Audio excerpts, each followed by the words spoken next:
I thought I'd have Bob do that, and then we'll load up and we'll head on out. So you want to talk about a little bit about Eagle City? You bet.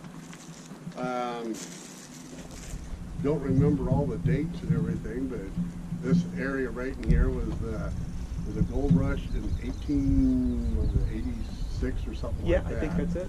And at one time, you hear different accounts that you read, there was anywhere from 5,000 to 10, 12, 15,000 people lived here. All up and down the road was businesses and buildings. The school used to be right up here at the mouth of Daisy. It was a small school. A lot of houses up in there. In fact, a railroad came through. And right over here where that cottonwood tree, just across where that white sign is by the brush pile, was the second house on this homestead. The first cabin was down here by the creek. We never could figure out exactly where it was at. But the guy I bought from said that's where he spent his childhood there. And then they came up and built that house and cabin up on the thing there. They stayed here until the 1933 flood, and they kind of wiped out everybody up in here. And then they went up and built that. We're the fourth owner of the property, from what we can understand, and what we saw from the abstract. We bought this about 22 years ago, formed the club about 22 years ago. In fact, I purchased this property because of the club, because we needed a place to kind of go and hang out and have, we were trespassing and stuff, and then after that we started accumulating claims, and now we have, what did you say the other night? 16 claims that club members can go to. This property here is privately owned. It's not a part of the club, but we allow the club to come in once a month, the weekend after the second Wednesday of the month, and for the outing. There's no charge for day use. If you're going to camp for the weekend, we just ask for $10 for the whole weekend to camp here, and that helps cover the cost for porta potties and stuff like that. There's good gold down here on the creek, but there's also good gold with all the other claims and stuff that we had. And people ask about how much gold you're going to find, and I always tell them it's directly proportional to how much work you want to put in it. We've got people that's been very lucky, very good. They've got a lot of gold. We have other people that have it. One guy has been here, has been a member for 5 years, and after 5 years he said he wasn't going to re-up anymore because in the 5 years he never found one speck of gold. And if you knew him, you'd understand why. That pages on. Just a little bit of the history here. Geologically speaking, this was right across the top of this was an ancient tertiary river channel. If you go up on top of that ridge up there and go all the way back toward Murray, you'll find river rock up on top of the mountain. And if you come out, if you stand there and look at the ridge behind us, you'll see stair steps in the ridge coming down. And each one of those stair steps is an old shoreline coming down. In fact, we have a claim over there called Ruby 1, and that claim is in one of those stair steps, and there is river rock up there. And almost any of this stuff around here, when we're talking about river rock, there's a few places you can find some flood gold, but you want to be in that transition zone between the river rock and the bedrock. Everything is getting churned up so much. How deep was the water here? Pardon me?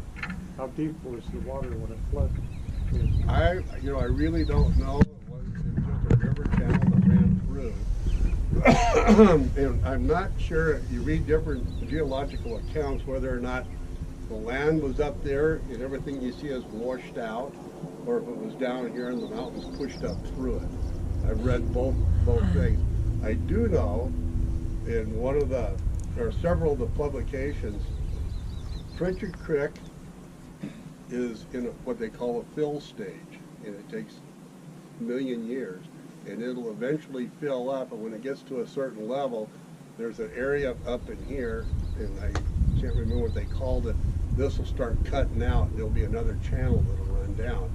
If you go up here by Macumber Gulch, go up to the first switchback, there's a mine right there, and they went through hard rock, and I think they got in there like 700 feet or something like that, and they ran into the bottom of that other river channel. They just ran into a river rock underground.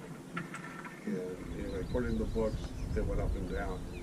I've also read in those same publications where the backwater of the Coeur d'Alene Lake came all the way to Enaville, up here. Or not Enaville, but to Pritchard. He came all the way up into here. But again, that was millions of years ago. When you take them on the tour, right down here at the base of Ruby, one, you'll see the bedrock. If you look up high, you'll see a stream of river rock up there. I'll point it out. Yeah, make sure you point it out to them. And you'll see the river rock. Years ago, when we first started coming up here and working, my brother used to tie off in a harness on a tree up there and hang down over the edge and dig in that transition zone. But, anyway, we ended up getting a claim. The main part of the workings is up high up there. Let me see what else. What else is a good thing to talk about around here? If you didn't hear already, the river road, they've already started. You want to make sure wherever the speed limit is, you go the speed limit. They've got them down there right now at mile marker 1.5. That's all we've been hearing on the scanners. They're pulling people over all morning. What year were the Chinese working here, Bob? Right just before the turn of the century. They were working up, well, they were down at Cinnabar. If you go down there, we used to have a claim up there, but we dropped that several years ago, but there was kilns down, there's still kilns down there on the hill. The other spot is Yeah, Pony was up there, and then up here at Midnight Placers, up at, not tributary, but up Silent Creek area. There's rock walls where the Chinese. You know, there's some rock walls down here. Do you think the Chinese were down here at one time too? Our claim? Yeah. Yeah, they were in there too at one time. Is there water at any of the claims we're going to? This time of the year, there should be water almost all of them. The claims that don't have water, we will not be visiting today. They're just, we just couldn't do it. And I'll talk about that. Yeah. But, is there anything else right now? Remember the potlucks at 4 o'clock today? Okay, you can stay. Stick around. Are we going to have to cross any private property to get to any of these claims? Shouldn't have to. We don't want to. No, you shouldn't have to cross any private property at all. There's one that they'll talk about. You want to be real careful not to cross the private property, but they'll show you how to get into it without. Yeah, we'll step you through that when we get there. Did they have a fire up there? No, that's been logged. Oh, just logged. The fire was up that way 3 years ago. How do you access the creek here? This walk creek across- here has just come right down here. You just walk across people's campsites? No, there's a road that takes you Is down. there? Okay. Yeah. You just follow the road down until it comes out into the river channel or creek channel. Right now, that's why we do the tour this time of the year, is because the water's so high. We don't want anybody to even try it because it's dangerous. So people that want to go to the potluck, that's right down. Right down this road too. But we'll be around. Oh, if you guys ever come up and there's nobody here at the office, just to let you know, microphone here. Just grab that, key the mic and talk in it, and you'll get any number of people. Might be, hopefully it's Pee-wee, but if not, if it's a weekend or something like that, I'm usually around, or somebody else is monitoring the radio. So. We use the family channels, and we monitor channel 7, here and in the woods and stuff like that. So, if you got one of those kind of radios, make sure you have it in case you got a problem with something. Depending on where you're at, we can usually pick them up with these radios at our base station. We can pick up. other than that, Still have the helipad going, Bob? huh? Still have the helipad here? I don't know what the status is. He sold that piece with the helipad on it, but we were just talking earlier. They called me and they want to do MedStar and the EMTs and fire department up here want to do some kind of a training session during our pig roast this summer.